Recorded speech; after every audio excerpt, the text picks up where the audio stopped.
नेमकं किती निष्काळजीपणा शाळेचा आहे, काय आहे, आता मॅडमने स्वतः सगळं फिरून या ठिकाणी बघितलेलंच आहे. मॅडम ह्याच्यामध्ये तुम्ही ह्याच्यावर ॲक्शन काय घेणार आहात? नाही, जसं मी अगोदर पण सांगितले दादा की प्राथमिक रीतीने जे दिसत आहे की शौचालय जिथे बांधलंय तिथे भिंत तुटलेली आहे.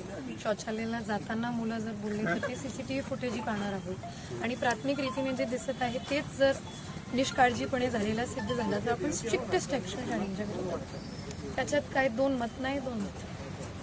पण आता म्हणजे आता हे शाळेचा संचालक असेल त्याच्यावर कारवाई होणार का? हो, म्हणजे जर आता हे जे तुम्ही शौचालयाची परिस्थिती जे बघतायत किंवा भिंतीची बघतायत किंवा अतिक्रमणाची बघतायत तरी सगळं सिद्ध झालं तर स्ट्रिक्टेस्ट मान्यता रद्द करावी लागेल तर मान्यता रद्द करू, असा विषय नाही. बरं, तुम्हाला आता तुम्ही स्वतः बघितला तिकडे संडास बाथरूम, शिक्षकांचा संडास बाथरूम आतमध्ये आहे आणि ह्या ज्युनियर KG सिनियर KG 4 वर्षाची मुलं बाथरूम डायरेक्ट गेटच्या बाहेर आहे. कितपत चांगलं आहे? परत तेच सांगते की हे जे दिसत आहे मला प्राथमिक दृष्टीने स्थिती की भिंत सुद्धा तुटलेली आहे आणि मागे नाले जवळ केलेलं आहे, हे आपण एकदा सगळी चौकशी म्हणणे सगळे घेऊन सगळ्यांचे पेपरवर कागदावर स्ट्रिक्टेस्ट ॲक्शन शाळेंच्या विरोधात. ठीक आहे, मॅडमने सांगितलं स्ट्रिक्ट त्याच्यावर कारवाई करणारच आहेत.